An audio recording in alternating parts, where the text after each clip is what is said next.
ಜಾಗತಿಕ ಸವಾಲುಗಳು ಯುವ ಸಮೂಹದ ಸಬಲೀಕರಣ ವಿಷಯವನ್ನು ಆಧರಿಸಿ ನ್ಯೂಸ್ 18 ರೈಸಿಂಗ್ ಭಾರತ್ ಸಮಿಟ್ ಕಾರ್ಯಕ್ರಮ ನಡೆಸಿತು. ದೆಹಲಿಯ ಭಾರತ್ ಮಂಟಪದಲ್ಲಿ ನಡೆದಂತಹ ಸಮಿಟ್ನಲ್ಲಿ ಕೇಂದ್ರ ಗೃಹ ಸಚಿವ ಅಮಿತ್ ಶಾ ಭಾಗಿಯಾಗಿದ್ದರು. ರೈಸಿಂಗ್ ಭಾರತ್ ಸಮಿಟ್ನಲ್ಲಿ ಅಮಿತ್ ಶಾ ಮುಕ್ತವಾಗಿ ಮಾತನಾಡಿದರು.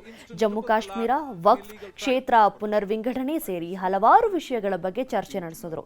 Network 18 group editor in chief Rahul Joshi ನಡೆಸಿದ ಸಂದರ್ಶನವೊಂದರಲ್ಲಿ ಅಮಿತ್ ಶಾ ಮುಕ್ತವಾಗಿ ಮಾತನಾಡಿದರು.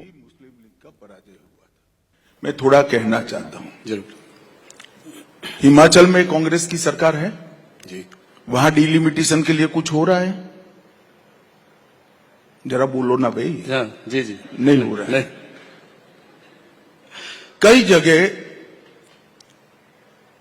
इंडिया अलायंस की सरकार है, वहां डिलिमिटेशन के लिए कुछ हो रहा है? नहीं।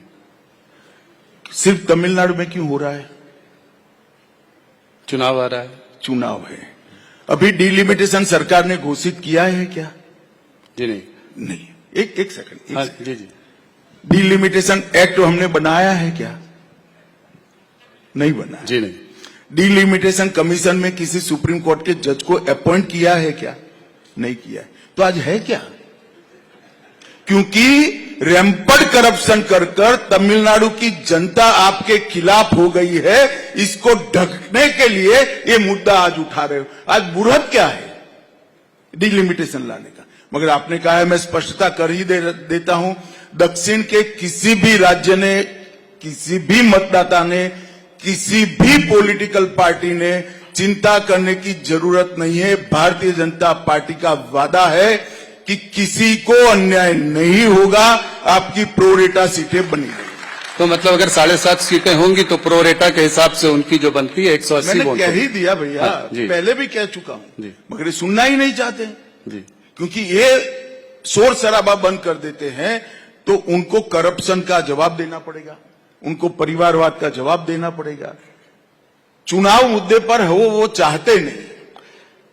तो जैसे 750 सीटें अगर हो गई तो उत्तर प्रदेश की सीटें भी बढ़ के 110 120 हो जाएंगी, तो ये बहुत बड़ा नंबर है। राहुल जी ऐसा है कि डिलिमिटेशन कमीशन का हर बार एक्ट बनाना पड़ता है। अभी तक की एक्ट का आयुष्य 25 तक था। अब नया एक्ट आएगा तो वो भी समझते हैं, हम भी समझते हैं, पार्लियामेंट में आएगा।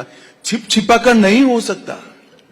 इसके पहले ऑल पार्टी कंसल्टेशन होगा, एक्ट आएगा, शायद समिति को भी जाएगा या डायरेक्ट भी होगा, तो चर्चा होगी ना जी। अभी कुछ आया ही नहीं और आप हो हल्ला कर रहे हो क्योंकि आपको चुनाव में मुद्दा चाहिए। ಕನ್ನಡಿಗರ ನೆಚ್ಚಿನ ನ್ಯೂಸ್ 18 ಕನ್ನಡ ಈಗ ವಾಟ್ಸ್ಆಪ್ ನಲ್ಲೂ ಲಭ್ಯ. ಕರ್ನಾಟಕ ದೇಶ ವಿದೇಶಗಳ 360 ಡಿಗ್ರಿ ಸುದ್ದಿಯ ವಿವರಗಳನ್ನ ನಿಮ್ಮ ಕೈ ಬೆರಳುಗಳಲ್ಲೇ ಪಡಿಲಿಕ್ಕೆ ಈ QR ಕೋಡ್ ಅನ್ನ ಸ್ಕ್ಯಾನ್ ಮಾಡಿ ನಮ್ಮ ಚಾನೆಲ್ ಫಾಲೋ ಮಾಡಿ, ನೋಟಿಫಿಕೇಶನ್ ಆನ್ ಮಾಡಿ.